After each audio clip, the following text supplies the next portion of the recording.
University మంచి భవిష్యత్తు కోసం తెలుగు విద్యార్థులు ఇష్టపడే యూనివర్సిటీ. కాల్ 9059052378 9059052379.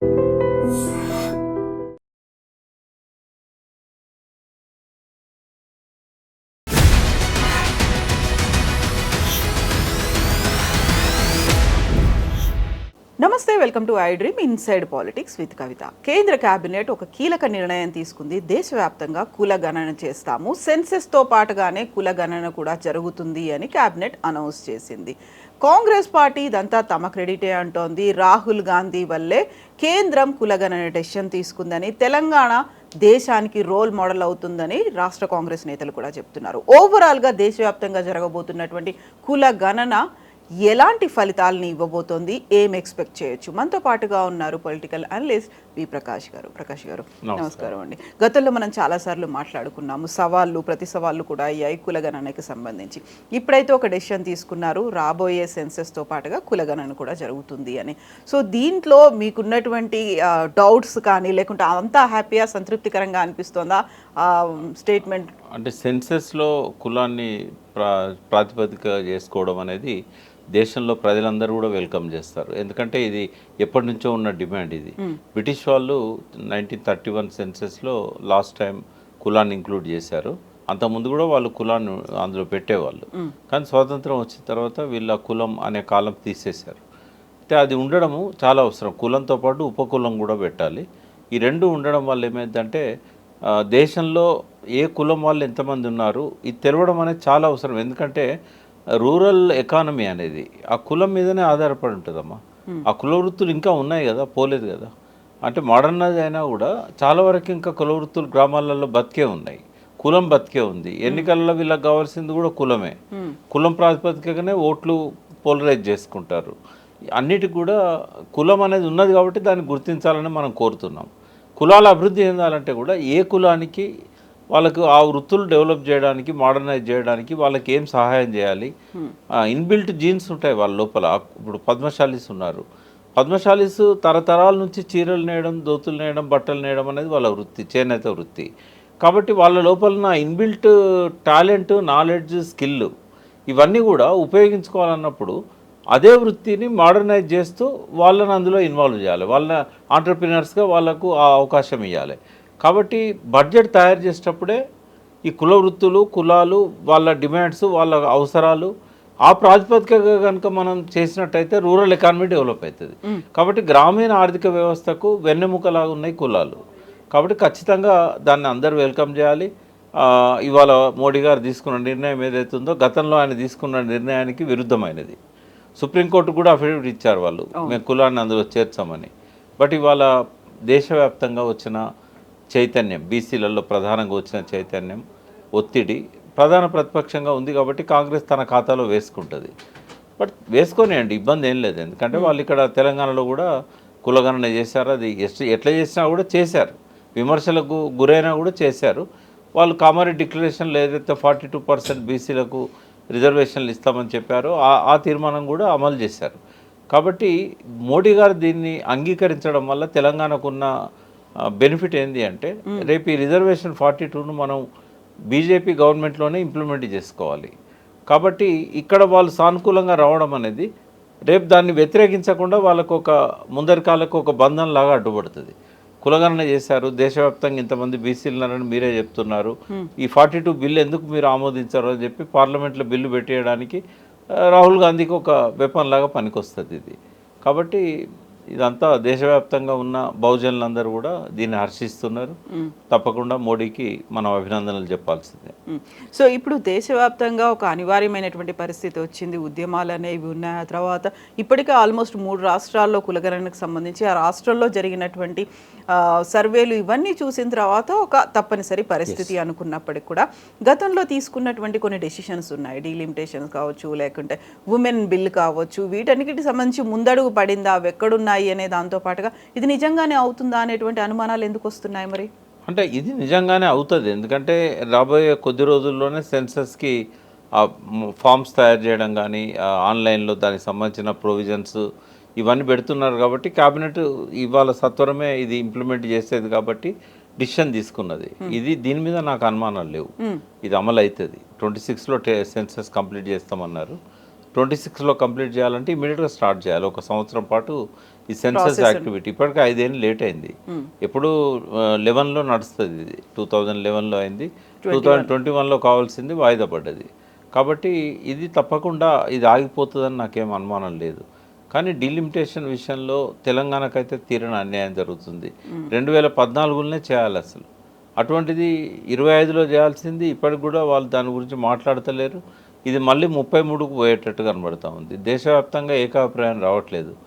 మొన్న చెన్నైలో కూడా జరిగింది కదా, ఈ మళ్ళీ ఎంపీ సీట్లను పెంచినట్టయితే సౌత్ ఇండియాకు బాగా అన్యాయం జరుగుతుందని చెప్పేసి కేటీఆర్ గారు కానీ రేవంత్ రెడ్డి గారు కానీ వీళ్ళంతా కూడా south Indian chief ministers, Kerala CM కానీ తమిళనాడు సీఎం వీళ్ళందరూ కూడా దాన్ని గట్టిగా పట్టుబట్టారు. సంఖ్య పెంచకూడదు, అట్లే ఉండాలి, ఆ సంఖ్య పెంచితే మాత్రం మాకు అన్యాయం జరుగుతుంది అని చెప్పేసి జనాభా ప్రాతిపదికగా ఇట్లా చేసినప్పుడు నార్త్ ఇండియాలో జనాభా బాగా పెరిగిందనేది వీళ్ళు ఇచ్చేది. సరే ఏది ఏమైనా కూడా డీలిమిటేషన్ చేయాలి. ఇప్పటికే చాలా ఆలస్యమైంది, దేశవ్యాప్తంగా కూడా చేయాలి. బట్ సెంట్రల్ గవర్నమెంట్ యొక్క ధోరణి ఎట్లుందంటే ఆ డీలిమిటేషన్ది చేసి ఈ సెన్సస్ కంప్లీట్ చేస్తే మహిళా బిల్లు ప్రకారంగా విమెన్కు సీట్లు ఇవ్వాల్సి వస్తుంది. ఇప్పుడు 33% కదా వాళ్ళకి ఇవ్వాల్సింది. ఈ 33% దీన్ని పోస్ట్పోన్ చేద్దాం అన్నప్పుడు ఏం చేస్తారు, సెన్సెస్ను కొంచెం డిలే చేస్తారు. సెన్సెస్ను డిలే చేస్తే డీలిమిటేషన్కి అవకాశం ఉండదు కాబట్టి మహిళా బిల్లు అనేది దాన్ని ఇంప్లిమెంట్ చేయడం అనేది జరగదు, కార్యరూపం దాల్చదు. ఎందుకంటే రాష్ట్రపతి సంతకం అయింది కానీ దాన్ని ఇంప్లిమెంట్ చేయాలంటే అన్ని రాష్ట్రాల్లో కూడా మహిళలకు రిజర్వేషన్ కేటాయించాలి. ఈ ఓటుకోడి ముడిపెట్టేసి ఏం చేస్తారు, 26లో చేయాలనుకున్న సెన్సెస్ 27, 28 బిగినింగ్ వరకు లాగుతారు. సమయం లేదు కాబట్టి మేము నెక్స్ట్ ఎలక్షన్స్లో ఇంప్లిమెంట్ చేస్తామంటారు. ఇదే జరగబోయేది. ఈ కండిషన్ ఉంటే సెన్సెస్తో పాటు కులగణన కూడా చేస్తాము అనుకుంటే సెన్సెస్ పోస్ట్పోన్ అవుతే కులగణన కూడా పోస్ట్పోన్ అవుతుంది. కులగణన కూడా పోస్ట్పోన్ అవుతుంది. బట్ ఏదో ఒక రోజు అయితే వస్తుంది కదా, ఇంకెంతకాలం వీళ్ళు దాయగలుగుతారు. అప్పుడు ఏంటంటే బహుజనులంతా కూడా మేమెంతో మాకంత అనే నినాదంతో వాళ్ళు దీన్ని డిమాండ్ చేయాలి. ఏంది ఎస్సీలకు ఎస్టీలకు ఎట్లయితే స్పెషల్ కాంపోనెంట్ ప్లాన్ ఎస్సీలకు, షెడ్యూల్ ట్రైబ్స్కు సపరేట్ ప్లాన్ ఉంది కదా, అటువంటిది బీసీలకు కూడా పెట్టాలి. ఎంబీసీలకు బీసీలకు అట్లా పెడితేనే మాకు ఆర్థికంగా మేము అభివృద్ధి చెందుతామని చెప్పి ఆ డిమాండ్స్ అన్నీ ముందుకు వస్తాయి. అందుకే మేమెంతో మాకంత అనాలంటే వాళ్ళు కులగణన ద్వారా ఎవరెంతో చెప్పాలి. డెఫినెట్గా ఆలస్యం అయితే ఒక 1 year లేట్ కావచ్చు. ఇప్పుడు ఒకవేళ డీలిమిటేషన్ లేట్ అవుతే ఉమెన్ బిల్ కూడా లేట్ అవుతుంది, అక్కడ రిజర్వేషన్లు లేట్ అవుతాయి. ఇవన్నీ కూడా సెన్సెస్ మీద ఆధారపడి ఉన్నాయి అనుకుంటే చిత్తశుద్ధి అనేది అక్కడ ఎంత స్పష్టంగా ఉంది అనేది కనిపిస్తుంది కదా. వాస్తవంగా వాళ్ళకి ఏం చేయాలని లేదు, కానీ ప్రజల నుంచి వస్తున్న ఒత్తిడి, ప్రతిపక్షాల నుంచి వస్తున్న ఒత్తిడి, దానివల్లనే చేస్తున్నారు. కొంత ఆలస్యం చేస్తారు అంతే. వాళ్ళ చేతిలో ఉన్నది ఆలస్యం చేయడం మాత్రమే. ఇప్పుడు చేయకుండా ఆపలేరు. ఎందుకంటే మోడీ గారికి బాగా చెడ్డ పేరు వస్తున్నది. ఆయన ఒక స్వయంగా బీసీ అయి ఉండి, ఒక ఎంబీసీ అయి ఉండి, ఈయన చేయకపోతే ఇంకెవరు చేస్తారు. ఆయన మీద నమ్మకాలు ఉన్నాయి బీసీలకు. కాబట్టి ఇంకా తప్పదు అనుకొని ఆయన దాన్ని ఇంప్లిమెంట్ చేస్తున్నాడు. బహుశా ఆర్ఎస్ఎస్కి ఇది నచ్చదు. బ్రాహ్మణికల్ సమాజం యొక్క మూలాలు ఉంటాయి కదా వాళ్ళ లోపల, ఇప్పటివరకు కూడా వాళ్ళే డామినేట్ చేస్తున్నారు ఈ బ్రాహ్మణికల్ ఇది. కాబట్టి ఆర్ఎస్ఎస్ ఎప్పుడు ఇటువంటి వాటికి ఒప్పుకోదు. బట్ మోడీకి తనకున్న ప్రత్యేకతతోని ఆయన ఆ ఇన్ఫ్లుయెన్స్తోని దాన్ని చేయించినట్టు కనబడుతుంది. కాకుంటే ఎస్సీ ఎస్టీ వర్గీకరణకు సంబంధించి సబ్ప్లాన్కి సంబంధించి మాత్రం మోదీ అయితే ఒక అనౌన్స్మెంట్ చేశారు, ఆ తర్వాత సుప్రీంకోర్టు కూడా వచ్చింది, దాన్ని కూడా అనివార్య పరిస్థితుల్లో యాక్సెప్ట్ చేసింది, అంతేనా? అంతే. అంటే ఎస్సీ ఎస్టీల విషయంలో కాన్స్టిట్యూషనల్ గ్యారంటీ ఉంది కదా వాళ్ళకి. ఆ తర్వాత ఎప్పటి నుంచో వాళ్ళకి special component plan, tribal sub plan అనేది టీఎస్పీ ఎస్సీపీ అంటారు.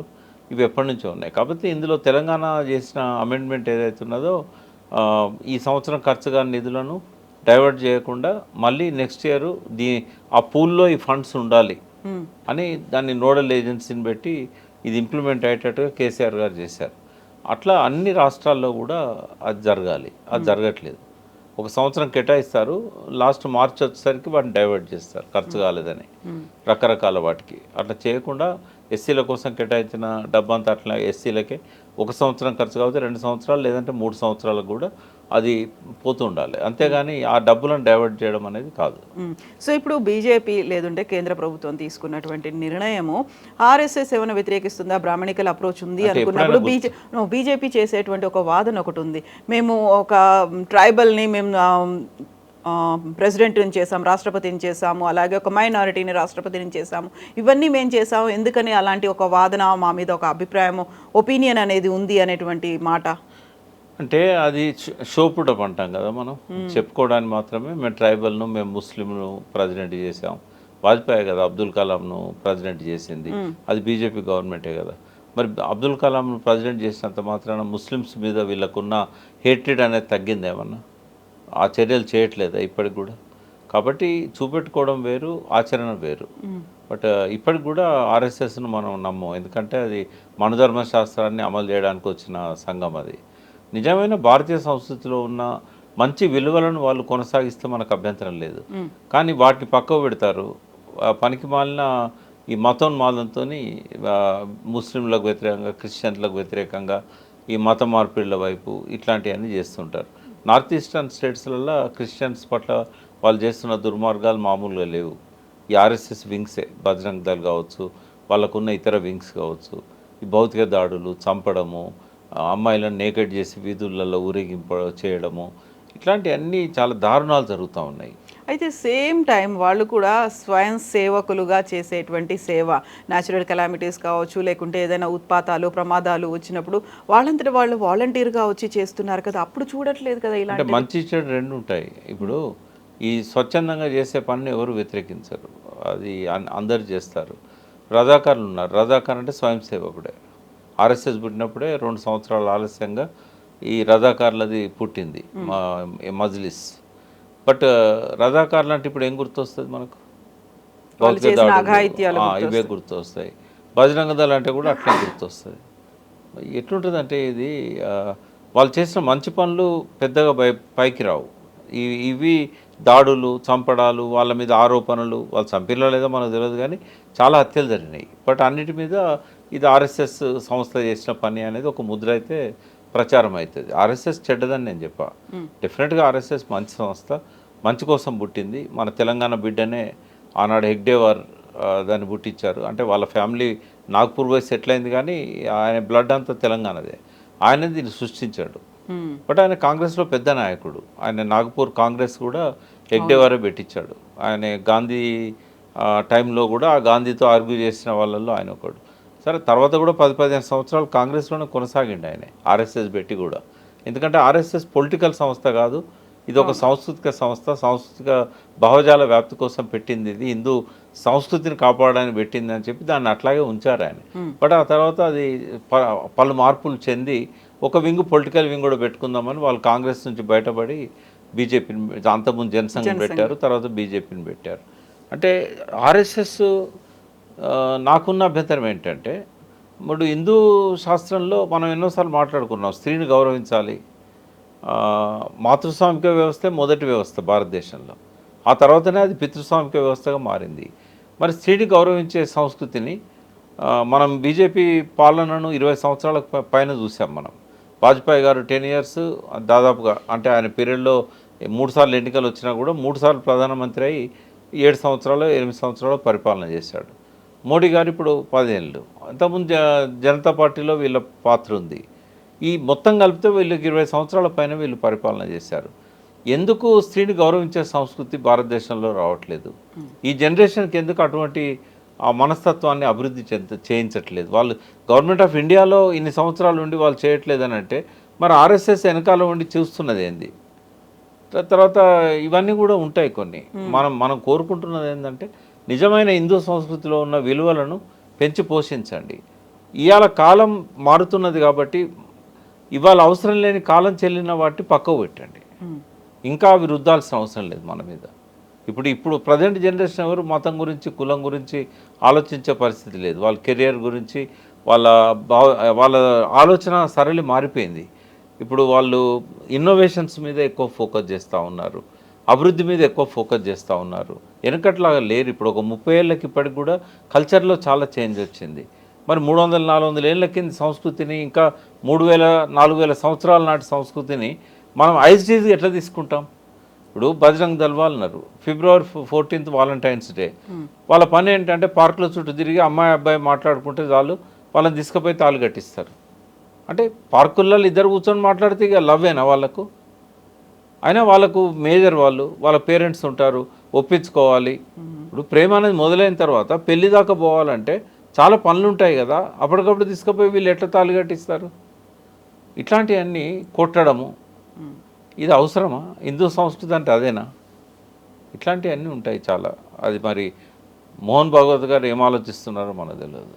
వారికి ఇటువంటి మంచి సంస్కృతిని పెంచి పోషించాలని కోరుదాం. సో ఇప్పటికైతే క్యాబినెట్ డెసిషన్ తీసుకుంది కాబట్టి మేబీ యాక్సెప్టెన్సీ అనేది కూడా ఉండి ఇక్కడ ఉండొచ్చు ఒక వాళ్ళకి, మాట. Without informing them.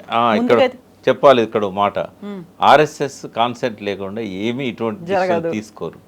మొన్న వచ్చి అర్ధరాత్రి మోహన్ భాగవత్ మోడీ గారి భేటీ నాకు తెలిసి చరిత్రలో మొదటిసారి. ప్రధానమంత్రులైనా నాగపూర్ పోయి వాళ్ళతో మాట్లాడతారు తప్ప మోహన్ భాగవత్ గారు వచ్చి మోడీతోని అర్ధరాత్రి సమావేశం పెట్టుకున్నారు. అది కూడా యుద్ధ మేఘాలు కమ్ముకున్న సమయంలో. అంటే దేశం అంతా ఆందోళన చెందుతున్నది, ఎక్కడ వీళ్ళు పాకిస్తాన్ మీద యుద్ధం చేస్తారో ఏమో. ఆయన మోహన్ భాగవత్ వచ్చాడు అంటే అఖండ భారత్ అని ఆర్ఎస్ఎస్ సిద్ధాంతం ఏదైతుందో వాళ్ళు బంచ్ ఆఫ్ థాట్స్ పాంచజన్యం అని అప్పుడు గోల్వాల్కర్ గారు రాశారు. హెగ్డేవార్ తర్వాత ఆర్ఎస్ఎస్కు ఆయన చీఫ్.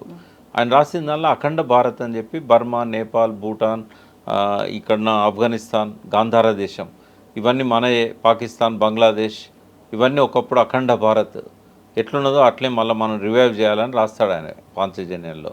నేను 6వ తరగతి చదివే రోజుల్లో మా నాన్న తీసుకొచ్చాడు ఈ పాంచజన్యం పుస్తకం.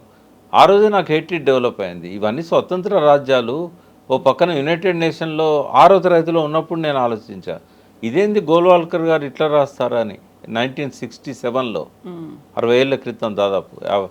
అరే ఏంది ఇది, ఇట్లా ఇది ఏం ఉన్మాదము, ఈ దేశభక్త్యా, ఇవన్నీ స్వతంత్ర రాజ్యాలు కదా, ఐసీస్గా మనం దాన్ని గుర్తించాలి కదా. కానీ ఇప్పటికీ వాళ్ళ ఆ నినాదం మారలేదు, అఖండ భారత్ అనేది మారలేదు. ఇటువంటి హేట్ చేస్తాం మనం.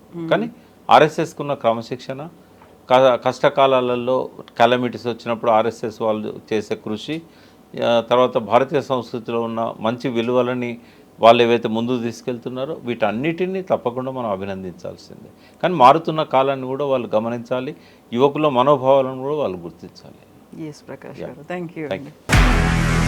నిజంగా ప్రస్తుతం ఉన్నటువంటి సమాజం దేనికి ప్రయారిటీ ఇస్తుంది? ఆర్థిక సంబంధాల చుట్టూ మాత్రమే తిరుగుతోంది. మళ్ళీ ఎన్నికలంగానే చాలా విరక్తి కలుగుతున్నాం. మంచి అనిపిస్తుంది కదా, లేడీస్ కూడా ఛాలెంజింగ్ జాబ్స్ చేసినప్పుడు చాలా బాగుంటది. ట్రాఫిక్ అసిస్టెంట్స్ గా నియమించిన ట్రాన్స్జెండర్స్ అందరితో సాల్యూట్ చేయించుకుంటున్నారు. ఫుడ్ డెలివరీ ఇవ్వటానికి వెళ్ళినటువంటి డెలివరీ బాయ్ అనిల్ పై కళ్ళ ముందు